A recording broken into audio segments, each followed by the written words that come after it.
আজিৰ দিনত ইউপিপিএল ৰাজনৈতিক দলৰ নেতাসকলে কৈ থাকে, যিসকলে আজিৰ দিনত বিটিচি খনত বহি পেলাই কোনোবা EM, কোনোবা ডিপুটি চিফ, কোনোবা চিফ হৈ পেলাই বিটিচিখন চলাই আছে। তেখেতসকলে যেতিয়া আমি চৰকাৰখনত আছিলোঁ, যেতিয়া আমি বিপিএফ ৰাজনৈতিক দল হিচাপে চৰকাৰ চলাইছিল, তেতিয়া আন্দোলনকাৰী কোনে আছে? আন্দোলনকাৰীটো কোনে আছিল? প্ৰমোদ বাবু নহয়, এই আমাৰ হেৰেঙা বাবু হয় না নহয়? এই গোবিন্দ বসুমতাৰী হয় না নহয় আন্দোলনকাৰী? তাৰ হাতত কি আছিল আমি ক'ব লাগে। এই ৰাজমিস্ত্ৰীক কিডনেপ কৰাটো কোনে কৰিছিল আগত? এই বেকাৰীবিলাক যে কিডনেপ কৰে, পইচা যে খোজে দোকানদাৰবিলাকৰ পৰা, এই দুৱাগাছত যে টেক্স খোজে কোনে লৈছিল? আমি বিপিএফ লৈছিল নেকি? এতিয়া কৈ থাকে তেখেতসকলে ক'তবা ডেড বডি পৰি থকা, আজি কোকৰাঝাৰ বন্ধ, আজি বিটিচি বন্ধ, আজি চাকা বন্ধ, কোনে কৰিছিল? আমি কৰিছিল নেকি? প্ৰমোদ বাবু কৰা নাই, এই গোবিন্দ বাবু হতে কৰা নাই। তো আজি তেখেতসকলে শাসনভাৰ লৈ বিটিচি খনত বহি লেকচাৰ মাৰি আছে। কিন্তু আমি যেতিয়া আমি চৰকাৰখনত আছিলোঁ, তেতিয়া তেখেতসকলে অশান্তি সৃষ্টি কৰাটো তেখেতসকলে আছিল নে নাছিল? না আমি কৰিছিল? বিপিএফে কৰিছিল নেকি? এই সময়ত যে মানুহ কিডনেপ কৰিছিল, টেক্সি কৰিছিল, কোনে কৰিছিল? আমি কৰিছিল বিপিএফে না কৰিছে? বাইদেউ কৰিছে?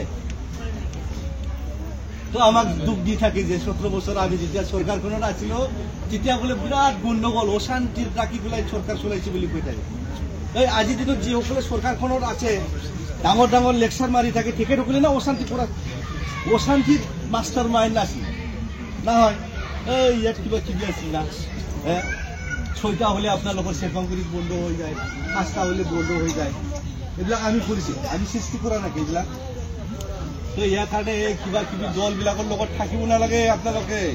এই বিজেপি GSP কিবা কিবি এইবিলাক একদম বাদে, একো কৰিব নোৱাৰে।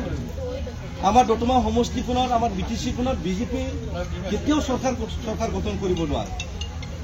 আৰু আমাৰ দতমাটো কেতিয়াও বিজেপি নিজিকে, কেতিয়াও ইউপিপিএল নিজিকে। তো ৰাজনীতি কৰিব লাগিলে জিকাৰ মানুহৰ লগতহে, জিকাৰ পাৰ্টিৰ লগতহে থাকি পেলাই আমি ৰাজনীতি কৰিব লাগে। তেতিয়াহে আমাৰ এই অঞ্চলখনৰ উন্নতিৰ কাৰণে আমি একেলগে কাম কৰিবলৈ আমি সক্ষম হ'ম, সুবিধা পাম, হয় না নহয়?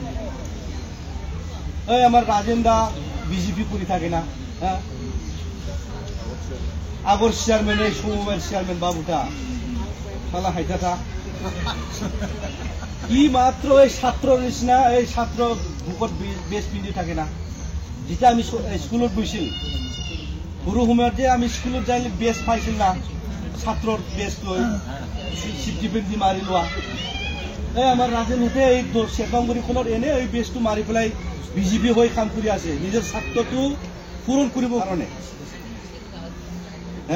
আপোনালোকৰ এইখন অঞ্চলত কিবা এটা উন্নতি কাম কৰিব পাৰিছে নেকি? চাবচোন আপোনালোকে, পাৰিছে? ই নিজৰ স্বাৰ্থটো পূৰণ কৰিবৰ কাৰণেহে বেজটো লগাই পেলাই আমি মই বিজেপি বোলে এনে ঘূৰি ফুৰি আছে। তো আজি আপোনালোকে আহিছে, বিৰাট ভাল লাগিছে, একেলগে কাম কৰিব লাগে না। আপোনালোকে বুজি পেলাইহে আহিছে না, আমাৰ দলৰ নীতি আদৰ্শটো ভাল পেলাইহে আহিছে, হয় না নহয়? এই কিছুমান আমাৰ GSP কৰা মানুহ আছে, একো নাই, নিজৰ স্বাৰ্থটো খালি পূৰণ কৰিবৰ কাৰণে তেখেতসকলে বেজটো পিন্ধি পেলাই বিজেপি, কোনোবা GSP হৈ পেলাই ঘূৰা ফুৰা কৰি আছে। আপোনালোকে একদম সহযোগ কৰিব নালাগে। কৰিলে আমি বিপিএফ ৰাজনৈতিক দল হিচাপে এইখন অঞ্চলত উন্নতিৰ কাৰণে আমি কাম কৰিম, একো কৰিব নোৱাৰে। ৰাজেন এই যে আমাৰ বিভূতি দা কিমান দিনৰ পৰা বিজেপি কৰি আছে, কি কৰিছে? একটা স্কৰ্পিঅ কিনি লৈছে, আপোনালোকক কি দিছে? কিবা দিব পাৰিছে? আমিতো বিপিএফ ৰাজনৈতিক দল হিচাপে হস্পিটেল আনিছে, বিবাহ ভৱন আনি দিছে, ৰাস্তা ঘাট বনাইছে, আপোনালোকৰ কচৰা শুনছিল চিলাৰায় ভৱন বনাই দিছে ছাৰে। ব্যক্তিগত আমি একো দিব পৰা নাই, কিন্তু আমিতো অলপ হলেওতো অপজিশ্যনত থকা সত্ত্বেও আমি অলপ হলেও আমি ৰাইজৰ কাৰণে কাম কৰি আছো, হয় না নহয়? তো ভাল লাগিল। আপোনালোকে নিশ্চয় আমাৰ দলক আহি থকা দিনত নিশ্চয় আপোনালোকৰ সহায় সহযোগ আমি পাম নিশ্চয়।